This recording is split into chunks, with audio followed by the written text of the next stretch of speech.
You hear Well me played. okay? I've never used this microphone before, so I'll turn you up a tad, but otherwise it'll work fine. okay, that's good. So talk us through, how are you feeling coming into this grand final? I was I was a bit nervous, to be honest. Not normal in me, but yeah, it was an event, probably the first one that I had in a couple of years in Quake. So yeah, I was trying to make it worthwhile. Because are you new to Quake Champions? Is this your... No. So I'm sort of like an old dog. I've never been constant in Quake, but I played a lot of CTF in the Quake 3 days. I'm originally Okay. from South America, so it was pretty popular there. Back in the 2000s, I would say.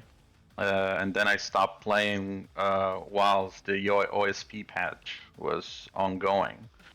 And then I came back a little bit to play and CPMA, I think it was the mod that it was on those days, but I didn't play that much. And then with a friend, we managed to install the first server of Quake Live in South America when it was testing phase. And then it was on production servers as well. And we paid for our own pocket. So basically Brazil and Argentina will play there. And I play Quake Live quite a few, but again, just CTF. I never been a dueler. I don't like it, to be honest.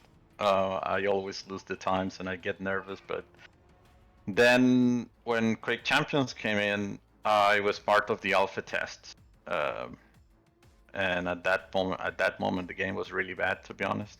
Yeah, the game was pretty bad at launch. We will admit that. Yeah, it was really bad. A lot of bugs. It was, depending on the connection you were playing or the computer, it was completely different experience, and you could tell that against the people you were playing to. So, yeah, I sort of didn't take it much seriously, but it was what people were playing at the time. Quake Live was a little bit dead, to be honest. So, I try to make it worth and be active a little bit, but never been constant with Quake Champions. Right, so this is where the game that sort of brought you into to dueling then. Yeah, so it's quite funny because in South America, in the Brazilian server, you find a lot of matches and the matchmaking works really well. And I lived in the US for quite a while, and in the US it's the same, so it's pretty easy to find matches and play with people. But then for work, I moved to Australia last year, and to bad things, matchmaking didn't work. I couldn't find anybody, so I uninstalled the game and I started playing Overwatch. And then I came by this kuachi thing. I didn't know it was big, so I joined and I found this tournament and I said, okay, let's give it a shot because I don't know anybody, and we'll see how it works. Oh, awesome. Yeah. Well, let's go back to the games for a minute here. I want to go to that Vale map. Now, Hodge was putting up a really strong battle in Vale and ended up taking, I think it was 9-3 in the end. Yeah. So what did you change for your next two maps? Because the next two maps, you were just crushing it for those two. Well, Bale, he knows it's my worst map. I don't make. I don't make sense of Bale, to be honest.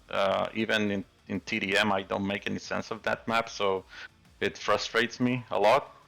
So what changed in that map actually is that I played Nyx just to give a little bit of a surprise factor because Hodge is very good in that map, and he's always very good positioned. So I tried to make it a little bit surprise, but I guess it didn't work. And I basically, I tried my best, but Eisen has more HP and he was more loaded than me all the time. So the Eisen does make it hard for the Nyx because you have to focus on do you get rid of the turret? How do you go about this? And he always had that turret in that sort of high ground position, which made it really hard to get up there and then take an even fight. Because even when you did get up there to take a fight, it was always that 2v1 of the turret. No, for sure. He always positioned the turret in a very uncomfortable position. So yeah, and Nyx, it's so low on health all the time that it's very hard to sustain a fight. All right, so, and sorry, go ahead. No. So then in the other maps, I'm not a dueler, so all this time playing CTF before, I was always playing on defense, and I got used to basically have good aim as much as possible and rely on low health, because you're a defense, so you have to let go everything for the attackers. Yeah. And Hodge knows that, so I rely a lot on my aim, and I try to find situations where I can find that outcome where I can put 40 or 45% lightning gun, or just hit 3 rails in a row. And I always liked railgun. It's my favorite gun. So in these maps where there's railgun, I always try to position myself and not take any damage while I'm railing. So I guess that paid out. Well, that's what we were sort of thinking, because we saw, like, especially those first couple of maps there, how prevalent the rail was in your game. Yeah. And then picking CK just seemed like a bit of a shock. So is that just like a map you've played a lot of? Like, how did that come about? Yeah, so I don't know, probably you guys remember Tourney 2 in Quake 3.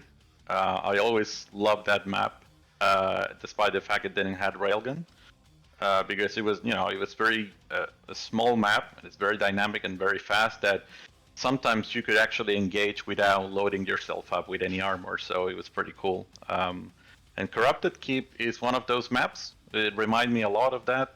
And I really enjoyed seeing Cypher, which is my idol really, and I enjoy seeing Wenger playing that map, and it always pays out when you make it fast and dynamic and try to go in advance of the respawn. So in this time, I tried as much as possible to force Hodge's respawn on the light armor, so I knew where he's gonna come on any door, so I can just put it against the wall a little bit and then just rely on the lightning gun. So I really enjoy that map. It's really fun. So I did see that you seem to know some of those spawns we're trying to force. So anyway, we've got to wrap this up shortly, but one thing I will say is, so what's your... Hopefully we'll see you again next season.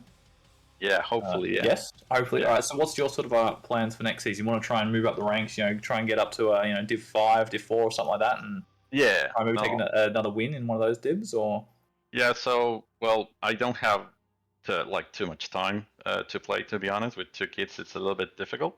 So I'll try to go up in divisions as much as I can. I need to improve a lot of things, to be honest. I played some people from Division 2, I think. It wasn't that bad, but I lack a lot of things because I'm not a dueler and I don't know all the maps. So the band pick phase for me, it's a little bit kind of cheating because I eliminate things that I don't like. But I guess when the time comes, I'm gonna have to up my level in my game and just learn to duel like it should. Oh, so that's one of those things that sort of comes with experience from just playing more and more duels. Because once we're not used to duel. Because I did actually know there were a couple of starts on a few maps which were very unusual starts, which after you said you weren't used to duel, sort of made me sort of tick a bit. All right, that's probably something you'd be doing more often in TDM or a CTF or something like that. Yeah. Yeah. Anyway, thanks for coming and having a chat. Congratulations on your win. Thank you. Div 6 champion for AQL 5. Yeah. And anything last thing you want to say before we end it there? No, well, thank you all really, and thank you yourselves for streaming. I wasn't expecting this today. So yeah, no, and thank you for everyone that is organizing this. It went really smooth. So I hope it endures in time. I'm really happy that I found this community, to be honest. So thank you all. Wonderful, thank you. Congratulations again, and I'll throw us over to Rob.